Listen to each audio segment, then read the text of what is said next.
नमस्कार दोस्तों, मैं डॉक्टर स्मिता प्रकृति के पोषण सीरीज के एपिसोड 15 में आप सभी का स्वागत करती हूं और आप सभी को नए साल की हार्दिक शुभकामनाएं देती हूं। आप सभी स्वस्थ रहिए और खुश रहिए। और यदि मेरे चैनल पर आप पहली बार आए हैं तो प्लीज मेरे चैनल को लाइक करिए, अपने दोस्तों के साथ शेयर करिए और सब्सक्राइब करिए और खुद को प्रकृति के साथ जोड़िए। अब आते हैं टॉपिक पे। प्रकृति का पोषण सीरीज एक ऐसी सीरीज है जहां पर हम हर बार बात करते हैं प्रैक्टिकल और नेचुरल न्यूट्रिशन की। दोस्तों, हर छोटी छोटी सही आदतें ना सिर्फ हमारे डाइजेशन को बेटर बनाती है बल्कि हमारे लॉन्ग टर्म हेल्थ को के लिए एक स्ट्रॉन्ग बेस तैयार करती है। और आज हम बात करने वाले हैं ऐसी सब्जियों की जो उगती तो जमीन के नीचे है परंतु हमारे शरीर के ऊपर तक पोषण प्रदान करती है। इसमें विटामिन, मिनरल, फाइबर और बहुत सारी एनर्जी होती है। दोस्तों, आज हम बात करने वाले हैं रूट वेजिटेबल की, जिसमें आज हम बात करेंगे carrot, beetroot, sweet potato, radish और टर्निप की। दोस्तों, ये सिर्फ सीजनल सब्जियां नहीं हैं बल्कि हमारे ओवरऑल हेल्थ के लिए एक स्ट्रॉन्ग फाउंडेशन तैयार करने वाले तत्व हैं। तो चलिए जानते हैं मिट्टी के नीचे की गहराइयों को और इसके छुपे रहस्यों को। शुरुआत करते हैं इसके इतिहास से। तो बात करेंगे पहले गाजर की। तो गाजर की उत्पत्ति एंशिएंट पर्शिया से मानी जाती है और पहले यह सिर्फ येलो और पर्पल कलर में ही उगाए जाते थे और इंडिया और एशिया में इसे सीजनल विंटर वेजिटेबल के रूप में अडॉप्ट किया गया था। वहीं बात करेंगे बीटरूट की। तो बीटरूट की उत्पत्ति रोमन सिविलाइजेशन में मानी जाती है और उस समय इसे ब्लड और स्टेमिना को बूस्ट करने के लिए इसका प्रयोग किया जाता था। प्लस यूरोप में इसे मेडिसिनल वेजिटेबल के रूप में अडॉप्ट किया गया था। वहीं बात करेंगे यदि रेडिश की। तो रेडिश की उत्पत्ति चाइना और एशिया में मानी जाती चाइना और इजिप्ट में मानी जाती है और इसे मुख्य रूप से भारी मील के साथ मतलब हैवी खाने के साथ इसे यूज किया जाता था फॉर बेटर डाइजेशन। और बात करेंगे यदि हम आपके स्वीट पोटैटो की। तो स्वीट पोटैटो की उत्पत्ति साउथ अमेरिका में मानी जाती है और ये एक स्टेपल फूड था और मुख्य रूप से ये लॉन्ग लास्टिंग एनर्जी प्रोवाइड करता था, मतलब लंबे समय तक ये हमें धीरे धीरे एनर्जी प्रोवाइड करता था क्योंकि इसमें कॉम्प्लेक्स कार्बोहाइड्रेट होते थे। और वही बात करेंगे टर्निप की। तो टर्निप की उत्पत्ति एशिया में मानी जाती है और यूरोप में मानी जाती है और इसे एक सर्वाइवल फूड कहा जाता था क्योंकि ये बहुत ही ज्यादा हार्ड कंडीशन में, मतलब बहुत ज्यादा ठंड में भी यह उग सकता था, इसीलिए इसे एक सर्वाइवल फूड की दर्जा दिया गया था। अब चलते हैं आयुर्वेद की ओर। तो आयुर्वेद का मानना है कि हर फूड हर व्यक्ति के लिए अलग रिएक्ट करता है और क्योंकि रूट वेजिटेबल की प्रकृति काफी हैवी होती है, ये इसका नेचर काफी हैवी होता है, तो इसीलिए इसे बहुत अच्छी तरह से पकाकर सही समय और सही मात्रा में खाया जाए तभी हमारे शरीर के लिए उपयोगी सिद्ध हो सकता है। बात करेंगे आयुर्वेद में गाजर की। तो आयुर्वेद कहता है कि गाजर मुख्य रूप से हमें शरीर को शक्ति देता है, एनर्जी देता है क्योंकि ये धीरे धीरे बॉडी में एब्जॉर्ब होता है तो धीरे धीरे हमारे शरीर को ये स्टेमिना प्रोवाइड करते रहता है। वहीं बात करेंगे बीटरूट की। तो आयुर्वेद का मानना है कि यह ब्लड के पोषण के लिए मुख्य रूप से रिस्पॉन्सिबल होता है और हमारे शरीर को स्टेमिना भी देता है। अब बात करेंगे रेडिश की। तो रेडिश हमारे भूख और हमारे डाइजेशन को सपोर्ट करने का काम करता है। और बात करेंगे स्वीट पोटैटो की। तो स्वीट पोटैटो मुख्य रूप से हमें इंस्टेंट एनर्जी देता है जो कि हमें थकावट और कमजोरी नहीं फील होने देता।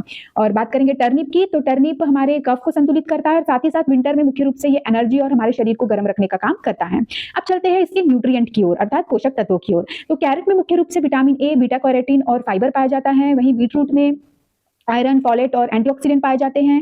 बात करेंगे यदि रेडिश की। तो रेडिश में सल्फर कंपाउंड होता है प्लस इसमें फाइबर भी पाया जाता है और विटामिन सी भी पाया जाता है। बात करेंगे स्वीट पोटैटो की। तो इसमें कॉम्प्लेक्स कार्बोहाइड्रेट, फाइबर और मैग्नीशियम पाया जाता है। वही बात करेंगे टर्निप की। तो टर्निप में आपका कैल्शियम होता है, पोटेशियम होता है। इस तरह से जितने भी मैंने रूट वेजिटेबल का आपको बताया उसमें बहुत अच्छी मात्रा में पोषक तत्व होते हैं। यदि आप सही मात्रा में इसे अपने डाइट में इंक्लूड करें तो बेशक आपके हेल्थ को फायदा होगा। अब चलते हैं फायदे की बात आई है तो अब चलते हैं इसके हेल्थ बेनिफिट की ओर। तो सबसे पहले बात करेंगे कैरेट की। तो कैरेट में चूंकि हम जानते हैं विटामिन ए अच्छी मात्रा में होता है और विटामिन ए मुख्य रूप से हमारे आई साइट के लिए रिस्पॉन्सिबल होता है, मतलब हमारे आंखों की दृष्टि को ये इंप्रूव करता है। साथ ही साथ इसमें फाइबर अच्छा होता है तो ये डाइजेशन के लिए भी हेल्पफुल होता है और प्लस इसमें हमें इम्यूनिटी भी प्रोवाइड करता है, मतलब हमारे शरीर में रोग प्रतिरोधक भी क्षमता प्रोवाइड करता है। बात करेंगे बीटरूट की। तो बीटरूट मुख्य रूप से हमारे ब्लड सर्कुलेशन के लिए हेल्पफुल होता है, साथ ही साथ ये हार्ट हेल्थ के लिए भी रिस्पॉन्सिबल होता है और प्लस हमारे शरीर को इम्यूनिटी प्रोवाइड करता है, स्टेमिना प्रोवाइड करता है, मतलब हमारे शरीर को थकान आने नहीं देता है। अब बात करेंगे रेडिश की। तो रेडिश मुख्य रूप से डाइजेशन और गट हेल्थ के लिए रिस्पॉन्सिबल होता है क्योंकि इसमें जो सल्फर कंपाउंड रहता है वो हमारे शरीर में गैस, ब्लोटिंग ये सब प्रॉब्लम नहीं होने देता और साथ ही साथ ये लीवर हेल्थ को भी सपोर्ट करता है जिससे कि ये हमारे शरीर के जितने भी टॉक्सिक आइटम रहते हैं, प्रोडक्ट रहते हैं, उसको फ्लश आउट करने का भी काम करता है। बात करेंगे स्वीट पोटैटो की। तो स्वीट पोटैटो मुख्य रूप से हमें इंस्टेंट एनर्जी देता है क्योंकि इसमें कॉम्प्लेक्स कार्बोहाइड्रेट होता है तो ये धीरे धीरे शरीर में टूटता है, ब्रेकडाउन होता है और हमारे शरीर को एनर्जी देता रहता है जिससे हमारे शरीर में कमजोरी नहीं आती, ब्लड की कमी नहीं होती और थकावट भी नहीं होती। अब बात करेंगे टर्निप की। तो टर्निप मुख्य रूप से चूंकि इसमें कैल्शियम, पोटेशियम होता है और प्लस विटामिन सी भी होता है तो यह इम्यूनिटी तो प्रोवाइड करता ही है, रोगों से हमारे शरीर को बचाता ही है और साथ ही साथ बोन और मसल्स के स्ट्रॉन्ग और हेल्थ के लिए भी यह जरूरी होता है। तो ओवरऑल हम इन सभी रूट वेजिटेबल को हम अगर अपने डाइट में इंक्लूड करते हैं तो ये हमारे शरीर के लिए एक स्ट्रॉन्ग फाउंडेशन बनाता है। अब चलते हम इसके यूजेस की तरफ। तो बात करेंगे पहले कैरेट की। तो कैरेट को हम सब्जी के रूप में, इसके जूस या सूप के रूप में ले सकते हैं। एज अ सलाद भी इसका प्रयोग हम कर सकते हैं मॉर्निंग में या फिर लंच के टाइम पे।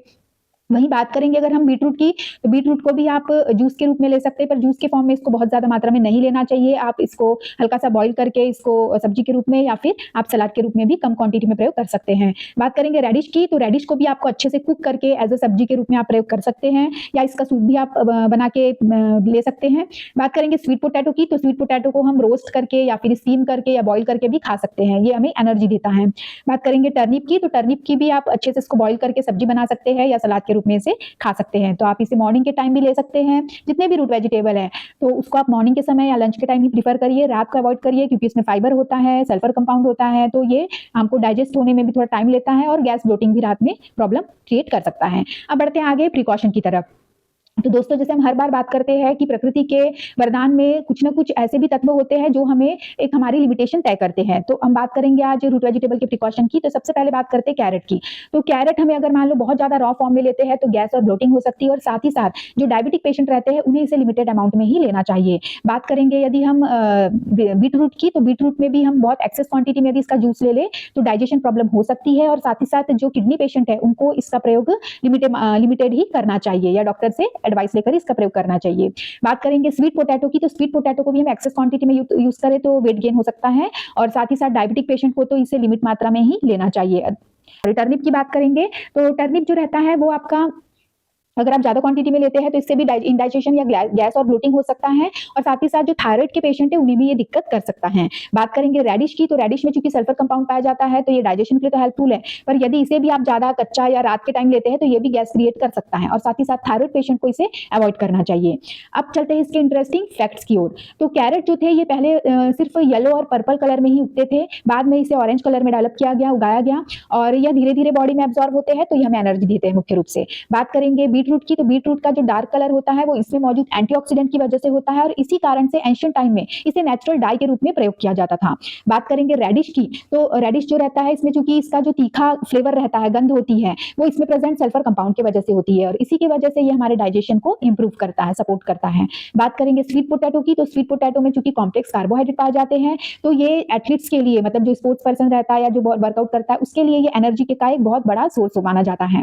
बात करेंगे टर्निप की, तो टर्निप को पहले लग्जरी फूड नहीं माना जाता था, पहले ये एक सर्वाइवल फूड कहा जाता था, क्योंकि ये बहुत टफ हार्ड विंटर कंडीशन में, बहुत ठंडी में भी यह उग सकता था, इसीलिए ये एक सर्वाइवल फूड माना जाता था।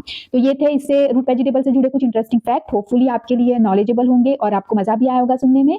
अब चलते हैं कंक्लूजन की ओर। तो ये जितने भी आज हमने रूट वेजिटेबल की बात की है, चाहे कैरेट हो, बीटरूट हो, स्वीट पोटैटो हो, रेडिश हो या टर्निप हो, ये सारे ट्रेडिशनल विस्डम और मॉडर्न न्यूट्रिशन के एक कंबाइन इसका हेल्थ फाउंडेशन हमारे लिए बनाते हैं, और सही मात्रा में और सही तरीके से इसका और सही समय पर प्रयोग किया जाए तो ये हमारे शरीर को बहुत ही ज्यादा हेल्पफुल और एडवांटेज होते हैं। मुख्य रूप से डाइजेशन में, हमारे शरीर के एक हेल्दी फाउंडेशन बनाने में ये बहुत महत्वपूर्ण भूमिका